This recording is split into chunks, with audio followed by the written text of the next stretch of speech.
We're going to go to audience questions now and bring up the house lights and begin to raise your hands, and we'll get microphones over to you. But Melissa, I don't...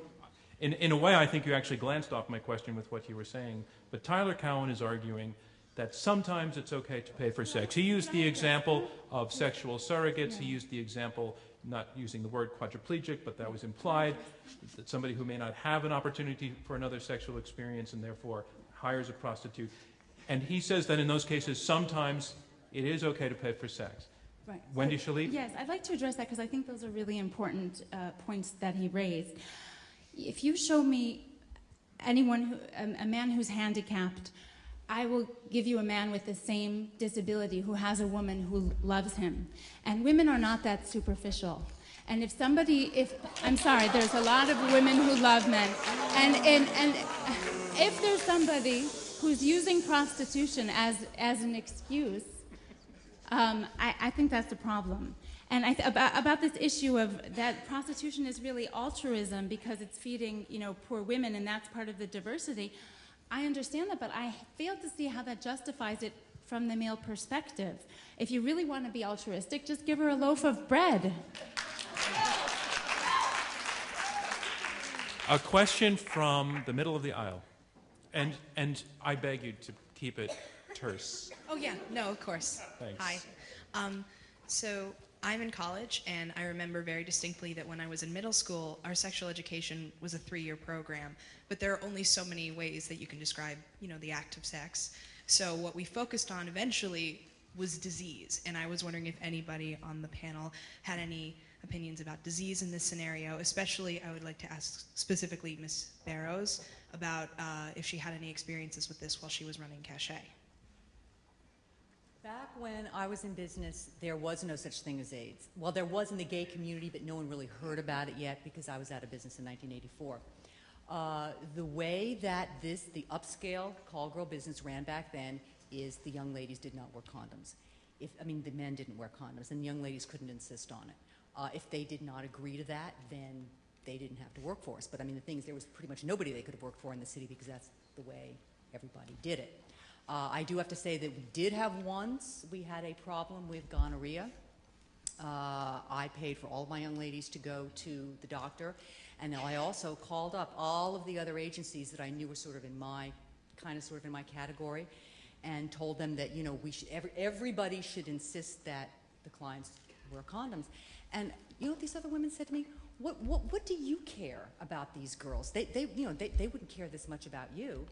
And I was absolutely horrified.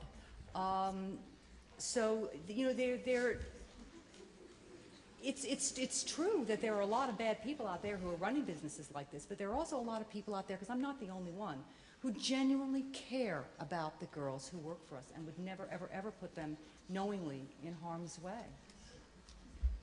Melissa Farley, do you want to also take up the question of, based on your research, and take up the disease question, and is it central to the argument?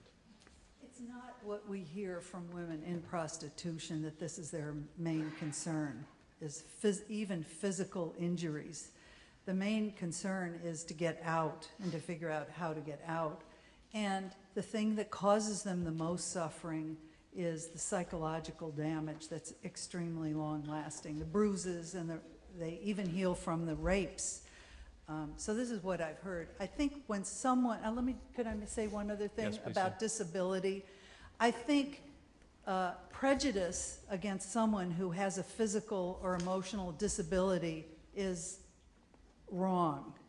The cure to that prejudice is not selling someone to that person so they can have sex. The cure is to address the disabilityism and the looksism in our culture.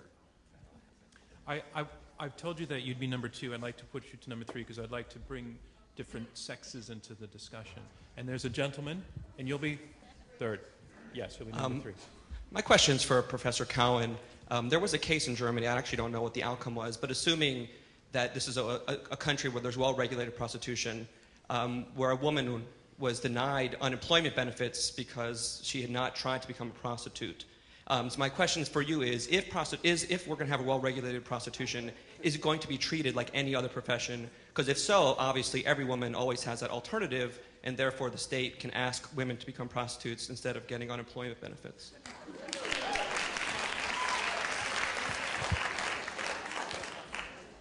My understanding of the German story is that it's quite different from how you described it, that the woman simply was given a list and asked what other professions she had tried to seek out, that she was not in any way forced to become a prostitute. But putting that example aside, if indeed that were the case, that is an example of a silly rule, a silly regulation. None of us here are for that. But pointing out that that's a silly way of running unemployment benefits does not establish the blanket condemnation behind this principle. Does the opposing team have a response to that? No. Ma'am, your turn. Norma Ramos from the Coalition Against Trafficking in Women. My question I would like to have addressed by Dr. Farley and Catherine Mackinnon. We keep hearing that the solution is better regulation. I'd like you both to address what the real experiences are in the countries such as the Netherlands and Germany that are regulating the commercial sexual exploitation of women, which we at the Coalition Against Trafficking in Women refer to as the world's oldest oppression. Catherine Mackinnon. Germany is actually thinking about the Swedish model at this point, having discovered that a tremendous amount of trafficking is produced by the draw of legalization. And that's the same as in the Netherlands, although they're not considering the Swedish model at this point, but are looking to try to address the abuses that happen as a direct result of their legalization across the board legalized initiatives. The other thing that happens in countries, for example, or in parts of countries like Australia where you regulate it better, that is in the interest of trying to reduce the violence and the illness and other forms of abuses of the people, women in prostitution, you create a legal industry so you can regulate it well. That's their whole attempt. What ends up happening, you know, apart from the fact that you can't put anything in the rooms like pillows because they're a lethal weapon, or sheets because somebody might get tied down by them. So it's a pretty bare prostitution experience. What happens is that the men who want to buy all the things that are abusive and dangerous and destructive to the women, in addition to the psychological, which remains the same, go to the ever-exploding illegal industry around it, right? So you legalize it in the name of having a well-regulated prostitution industry, and exploding around it is the illegal industry for which there is no legal structure to address for all the men who, to begin with, want to have sex without condoms. Tyler Cowen, your opponent, does that mean you have been arguing that it can be regulated to safety and humanity? But go ahead. Apparently he's a lot smarter than, you know, several hundred years worth of other people who have tried to regulate and who have a million different ideas about how to do it. Tyler Cowen. I spoke at length about New Zealand. There's a several hundred-page study about the experience, which I have read. The other side has not uttered a peep about this. And even in the example of Germany, it's just been admitted the real problem is the illegal trade, which should in some way be decriminalized. The European model can be improved, but for the most part, the Western European model has worked better than what we do right here. This is widely understood throughout the world.